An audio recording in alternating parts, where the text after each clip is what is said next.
Thank you, Sir Rel and Teacher Jasmine.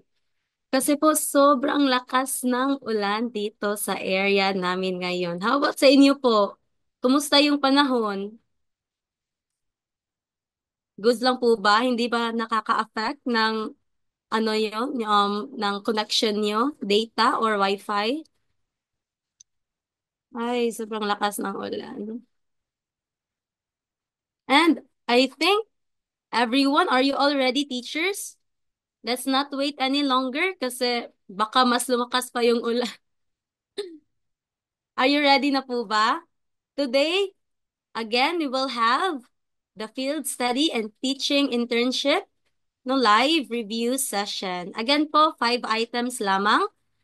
And on Saturday, we'll have full length or full blown review session. Okay, so we'll have 20 items. So let's begin. Again, I'm hoping that everyone will participate. You can use the chat box to tell me your answers. Okay? Sige. Now let's begin. Number 1. Okay, I'll adjust first so that you can see the full screen. Okay. Number 1. Which of the following correctly describes the role of resource teachers in handling field study students? First, or 1, see to it that the FSS role is limited to the requirements and activities of the particular field study course. Second, accommodate FSS in their actual classroom teaching. Third, they are not duty-bound to mentor, coach them. Fourth, certifies the attendance of the FSS. Again po, ano dito yung nagde-describe ng role ng isang resource teachers? Okay, sa F or field study. Ano ang role ng resource teachers? Is it A, 1 and 4? B, 2 and 3? C, 1, 2 and 4? D, 1, 2, 4 and 5?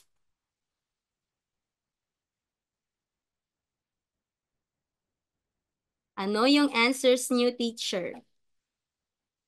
Teachers.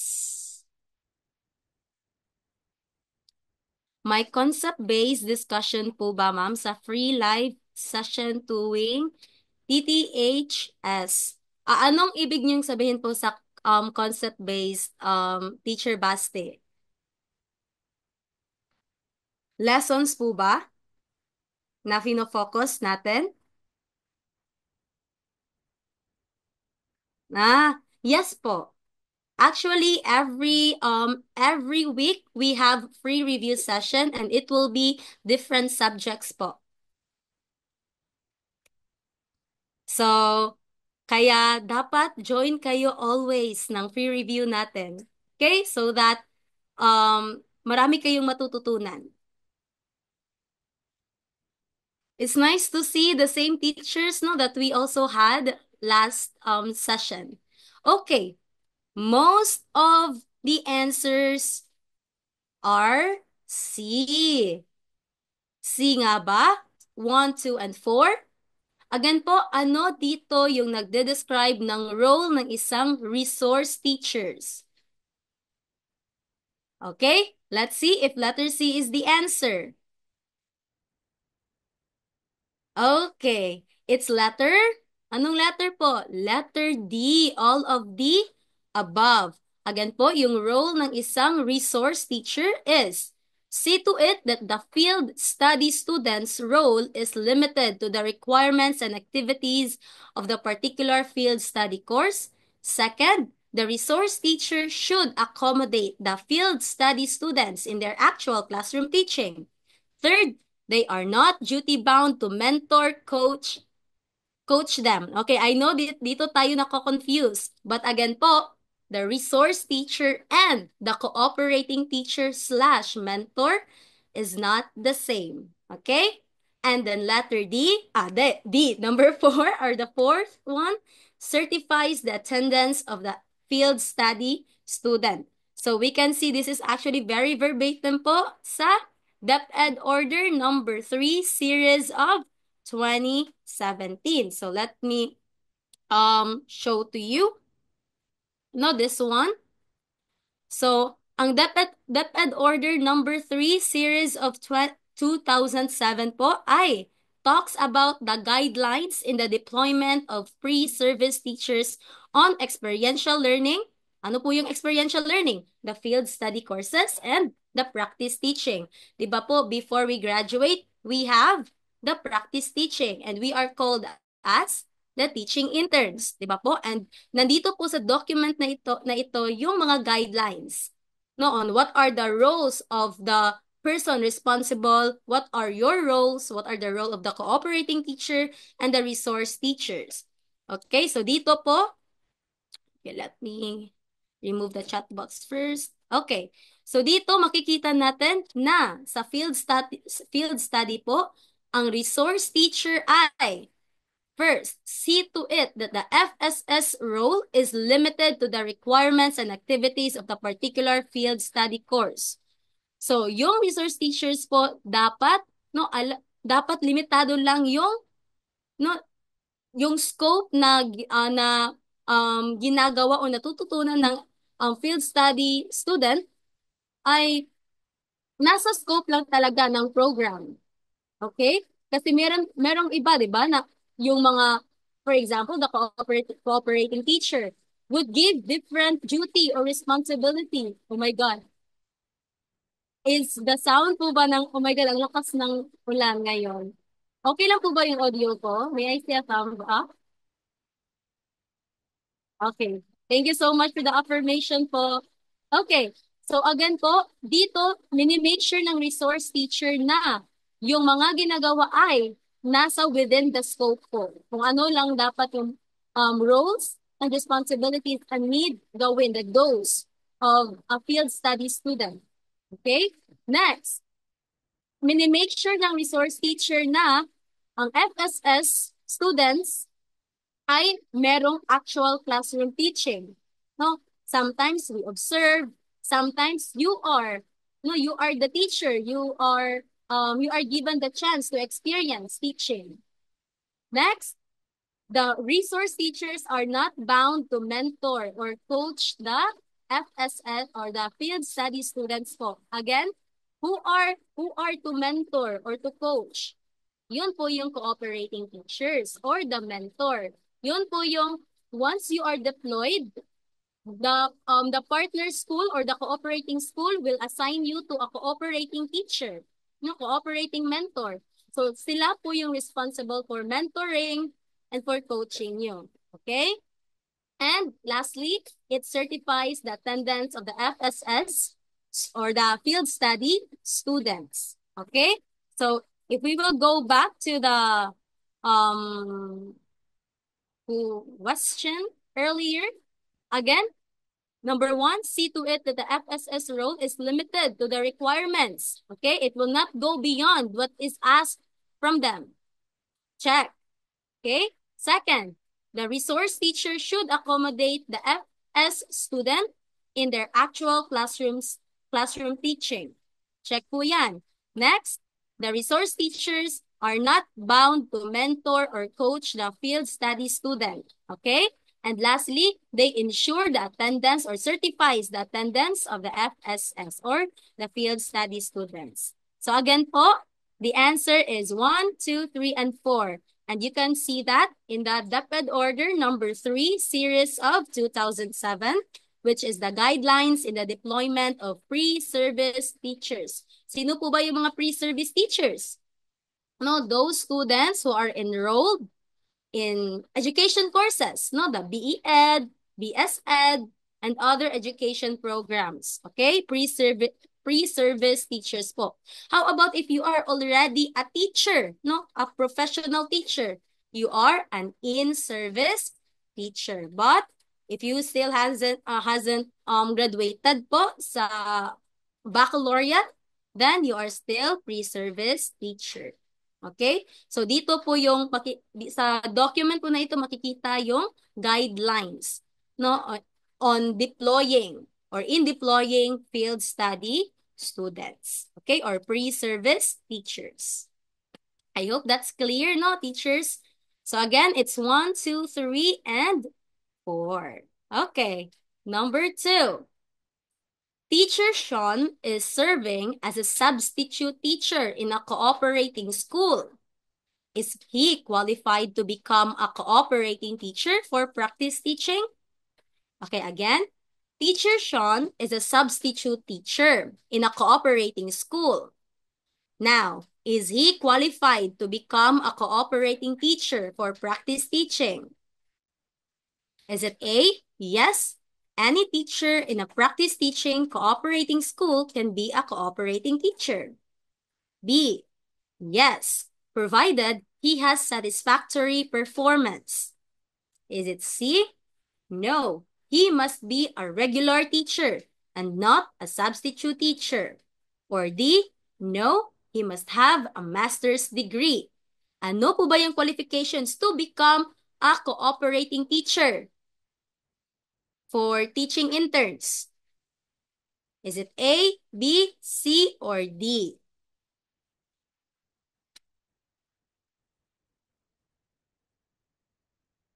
Wow, okay. The answer of Teacher Jasmine, Teacher Isabella is letter C. How about the others?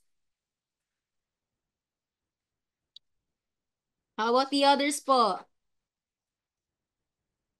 Again, this is talking about the guidelines of deployment, no, of pre-service teachers.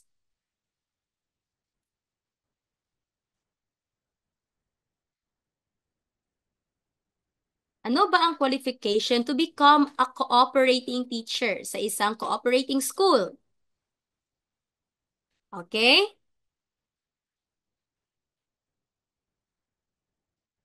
Wala na ba ang ibang sasagot, teachers? How about the others?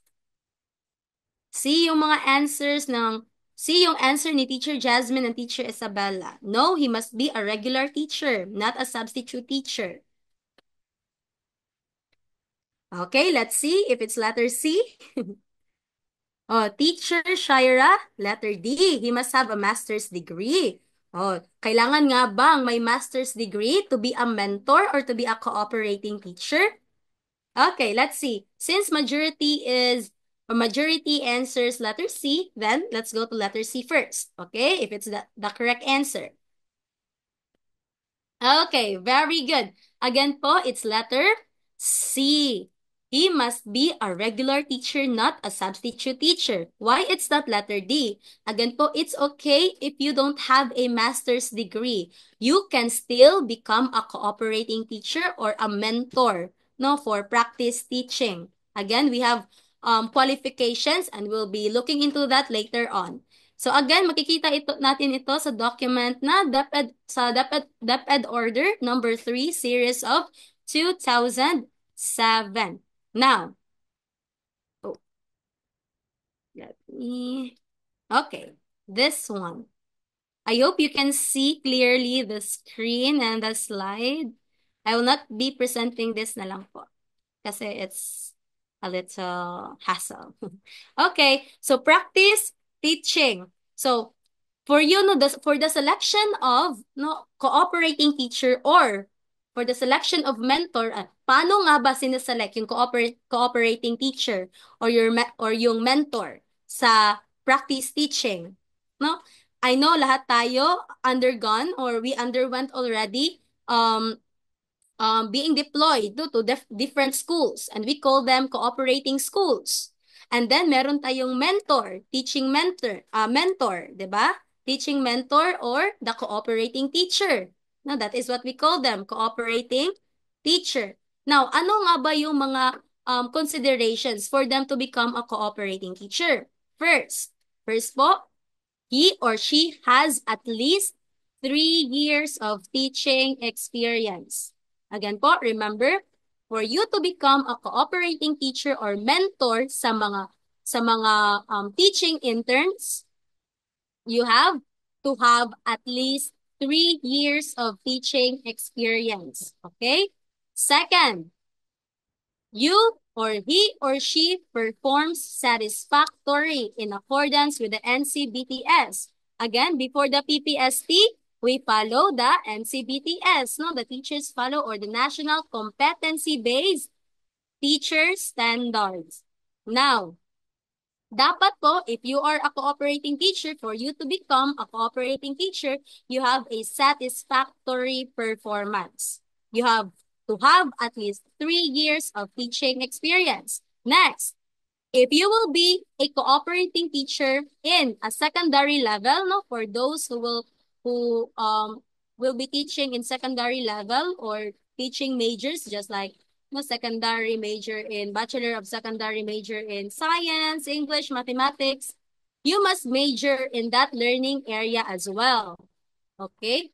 Kasi sometimes, di ba po, um, merong ibang ginagawang cooperating teacher na hindi naman nila really filled or major yung subject na yon. So, no, it will defeat the purpose of having the practice teaching of being a mentor. If you yourself as a mentor is not really expert in that field or in that area. So again, one consideration, you have to have at least 3 years of experience. You perform satisfactorily in accordance with the NCBTS, and then you major in that learning area. If your teaching intern is majored in science, then you also should be no, you should be majoring in science also. No, you are teaching science subject, and then that is also applicable with other subjects. Next, as a teacher or as a cooperating mentor or teacher, you are willing to take responsibility for training, mentoring the student teacher. So you mentor, no? As a mentor, you take responsibility. Um you tell them, you give feedback, no? Constructive feedback with how or on how they teach. So yun po yun.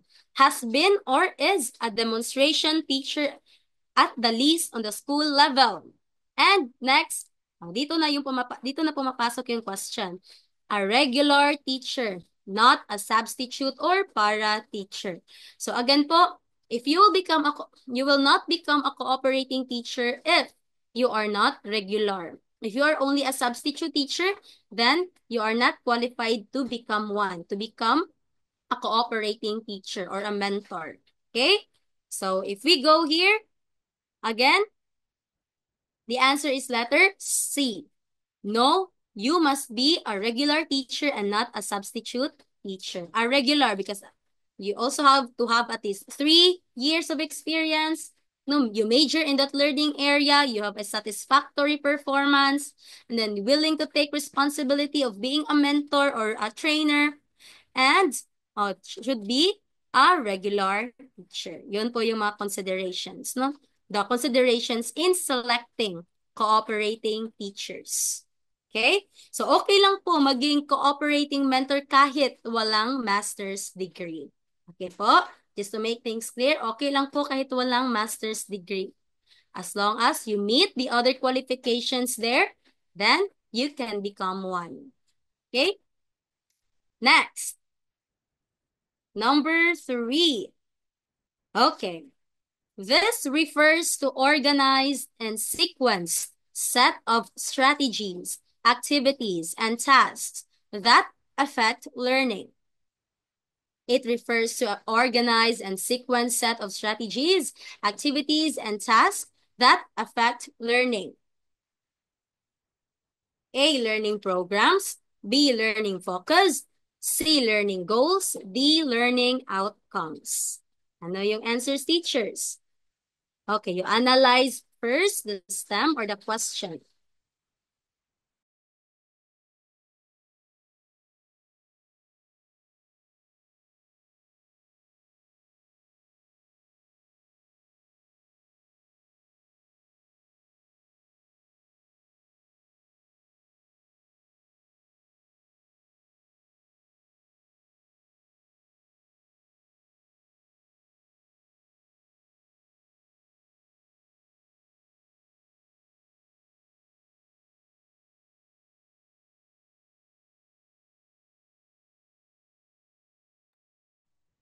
Okay. I hope hindi very distracting yung sound ng ulan dito. Oh, maulan din po ba dyan, Teacher Basket? Ang lakas ng ulan. Oh my God, it's summer. Am I still audible po? Like, clear lang po ba yung audio? Okay lang ba? Okay, thank you, Teacher Isabella. Okay, so the answer of our teachers is letter A. A nga ba? Is it A? Okay, let's see. Okay, good job. Letter A. Now, di ba po, last session natin, um, uh, last Tuesday, we had the PPST, di ba? Ano yung PPST? Ano nga ba yung DepEd Order Ulan sa Cebu? Taga Cebu ka po ba, Teacher Baste? Thank you, Teacher Ren. Teacher Sir Ren. Taga Cebu ka rin po ba, Teacher Baste? Okay. So, di ba, last Tuesday, we had the PPST. We focused on PPST. Ano nga ba yung DepEd order ng PPST po? Can you type in the chat box? If you still can remember.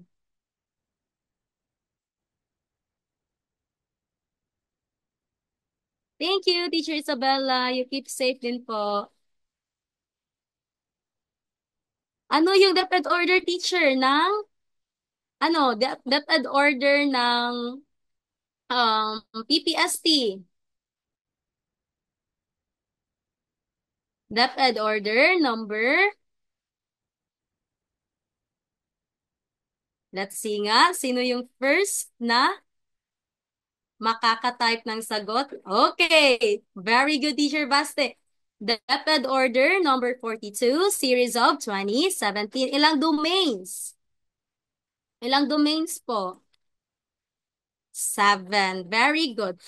Kasi, why am I asking this one? Yes, Teacher Jasmine, 7 domains. Now, because we will go back to that, not to that DepEd Order. So, learning program is, or this refers to the organ program, diba? Program. This refers to the organized and sequenced strategies, activities that would affect learning. No, program, diba? Kung may program, may mga list of things that you are going to do so that may flow and may road yung gagawin nyo, diba? Ano nga ba yung learning focused? So, makikita po natin ito sa DepEd Order number 42 series of 2017, the PPST document po. You can see that. Ano nga ba yung learning focused? When we say learning focus po, this is an instructional and assessment strategies that target meaningful learning. Again, ano yung learning focused? Ito po ay instructional and assessment strategies that would target meaningful learning. How about the learning goals? Oh, goal, di ba? Goals. That refers to the long-term objectives to learn new skills, master new tasks, and understand new things. That's the goal, di ba? Long-term objective. Yan lang po yung tandaan natin. Learning goals, goal, long-term objectives. Okay? How about the outcomes? Outcomes is uh, products, and performance. Targets through which students demonstrate the knowledge, skills, and attitudes they have learned. So the outcomes, no, more likely it's like an output. It can be a process, no, the performance, or a product, an output. So, ito ay mostly, the learning outcomes are used to know if the child can demonstrate your learning objectives. No, if that child demonstrate the necessary knowledge, the skills, and the attitudes in a specific lesson. Okay, so you can see this, no, read this in DepEd Order number 42 series of 2017. Okay, PPST, Philippine Professional Standards for Teachers. Okay? Ilang career stage nga ba? Ilang career stage ang PPST? We have, very good, 4 stages. Good job. Ano nga ba yung 4 stages? First one, career stage 1. Ano yun? Career stage 1, novice or beginning teachers. Very good. Second, second is career stage 2, proficient teachers. Next, career stage 3. Yes, very good, Teacher Jasmine. Ano? Highly proficient. And the last one, the pinakamataas. Distinguished teachers. Very good. And you can see all of those, no? You can read it sa PPST na document. Again, DepEd Order number 42, series of 2017. Okay? Very good. Now, let's go to the next item, number 4. Number 4, in the school size sampling guide, size of school is based on combined enrollment in the priority grade levels. What is estimated number of classes for the priority grade levels for small size of school? Actually, this kind of question ay hindi natin siya ma-analyze. This is knowledge-based. So, if we do not know this one, babasahin ko yan later. Yes, very good, Teacher Baste. You read this one, ha? This is actually the perfect time to read that. No? Right after the review. So that once you are done no, kanang scanning and reading it again, then you move on to another concepts. Okay? Move on ka na.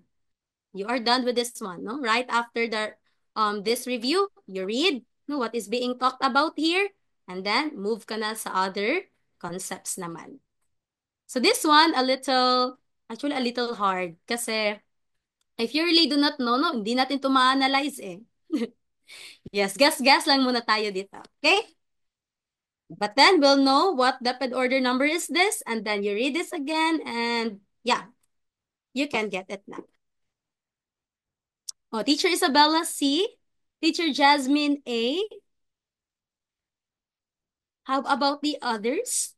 The other teachers? The other future licensed teachers? Excited na po ba kayong maging LPT? Nakaka-excite, no?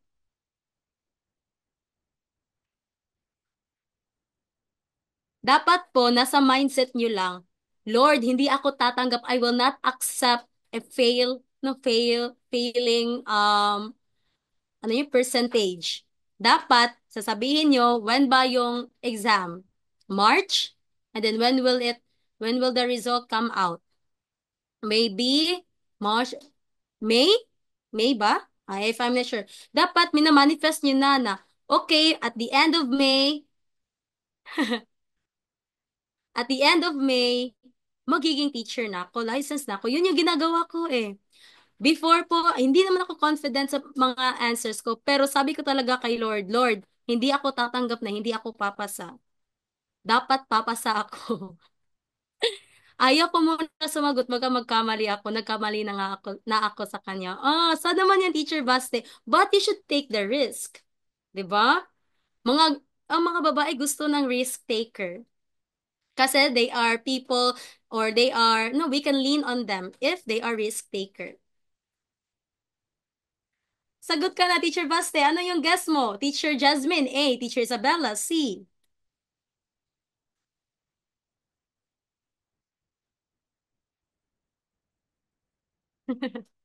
Ano yung answers nyo?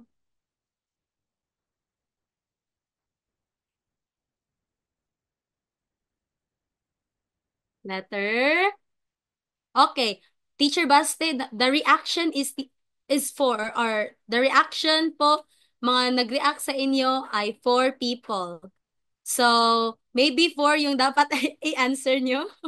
Or naniniwala ba kayo sa the power of C if you do not know the answer? The power of C. Oh, Teacher Shaira, B. In the school size sampling guide, size of school is based on combined enrollment in the priority grade levels. Ano ba yung mga priority grade levels? No, we have the kindergarten, grade 1, 6, 7, 10, 11, and 12. Sila po yung mga priority grade levels. So what is the estimated number of classes for the priority grade levels for small size of school? Okay, let's see sinong maswerteng nakakuha ng tamang sagot. It's letter. Okay, letter A. Wow. Oh, si Teacher Jasmine. Teacher Jasmine got the correct answer. So, we will go now. We will jump off to another DepEd order, which is DepEd order number 11, series of 2018, which is about the preparation and the checking of school forms. There are, if I'm not mistaken po, there are 10 school forms or 11. Yung mga forms po na the school register, the learner's attendance, no, and such. So, we can, ang ganda, no, ang ganda niyan, Teacher Shaira, no, clapping, no, clapping for the others because our turn will, no, darating din yung turn na tayo din yung papalakpakan. Wala lang, um, life lesson. 6 students per class. Okay. So again ha, kaya po, if you are answering Prof. Ed, you read it again and again. Kasi minsan, no, just one mistake or one misread words there, it can actually affect, no, the way we decide for the answers. Okay? So, read, read, read, and review. So, ito po yung binibasa natin, no? We are looking for. Again, ito po ay from the DepEd Order number 11 series of 2018 about the preparation and the checking of the school forms. This is actually very important. Don't worry. On Saturday, we'll be talking about, I'll include this one in the review session, no? These DepEd orders that we have talked in this week. Okay, so that we'll have an in-depth understanding of these DepEd orders. So we can move on na to other DepEd order. Balik-balik, DepEd order. Okay, so why is it number 4? We are talking about the small size of school. In the school size sampling guide, the size of school ay based daw sa combined enrollment in the priority grade levels. So ano nga ba yung estimated number of classes sa priority grade level 4? Small size of schools, para sa small size of schools. So dito sa table, as we can see, small size. Ilan yung estimated minimum number of classes? 4. Kung doon naman po tayo sa 99 and below, very small, no, the estimated minimum number of class ay all. For medium, if 300 to 499, 5 yung minimum number of classes. If dito naman tayo sa huge, no, 1,000 and above, then the estimated minimum number of classes ay 8. So, ito lang po yung table na binibasa natin. Okay? So, dito. So, let's familiarize this one lang, teachers. Okay? So, let's go to, again, this is about so that you will be also equipped with our review in our review on Saturday. You also read this one. No, I'll include some questions in this DepEd order. Okay. Now again, preparation and checking of school forms. DepEd order number 11, series of 2018. Ano yung DepEd order again ng guidelines on the deployment of pre-service teachers? Yung deployment po, guidelines in the deployment of um pre-service teachers.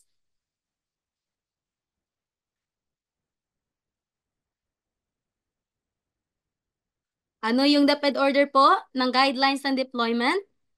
O, Teacher Baste, mas gusto ko manood dito kaysa ibang RC. Wow, nakakataba naman ng puso. You also encourage others, Teacher Baste, to also watch our review. Kasi po, hindi kami madamot. Talaga. Kung ano po yung alam ko, I would really love to share it with you and also the other lecturers here in our review center. Hindi po kami madamot. Like, hindi namin i-gatekeep lahat. No, ibibigay pa namin lahat. Everything that we know. Thank you, Teacher Basti. You also encourage other reviewees.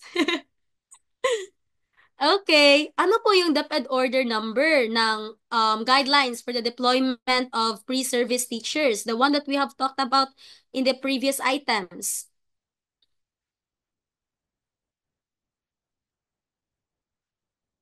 DepEd order? DepEd or yes, wow, DepEd order number 3, series of 2007. No, yan po yung about sa deployment. Before we deploy, what are the guidelines? No, what are the roles of the people responsible in the deployment of pre-service teachers? Very good, teacher Baste, and also the rest. Okay, last item na. Now, this refers to products and performance targets through which students demonstrate the knowledge, skills, and attitudes they have learned.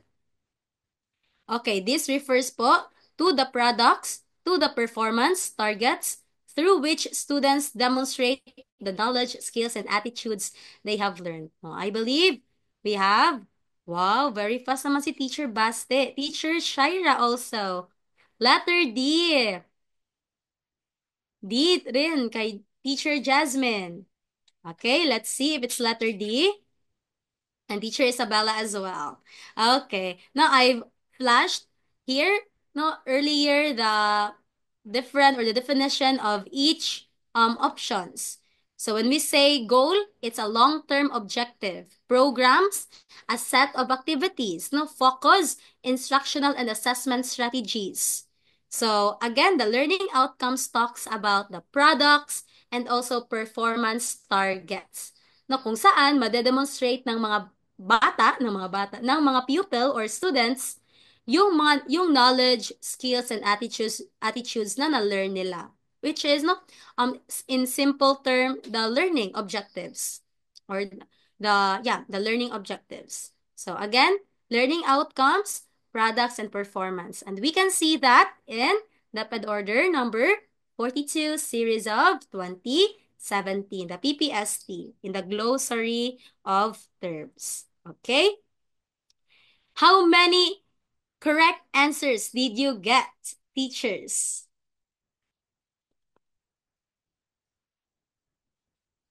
Did you get perfect? 4/5. 3/5. Oh, that's a very good score already, Teacher Isabella. Again, we are just starting. We are just starting. Ako nga before, no, 1/5, 1/10. Sometimes just guess. No, I just guess.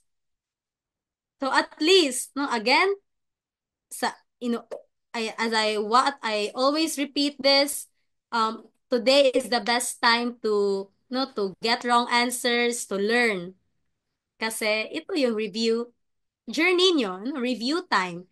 So mistakes, getting wrong answers are normal. It will not define the it will not define your score or your how you will answer during the board exam. Okay? Manifest, pray, and study. Yan lang yung, and prepare, no? The best weapon. Our weapon here, the best weapon is preparation. So, wow, good job, teachers. And I'm so happy because we are done with our short review. And I hope to see you again, teachers, no? The same teachers and hopefully may ma-add pa na teachers on Saturday because we'll have more detailed and yeah, full of learning na session on Saturday. Thank you and Aja, God bless you, teachers.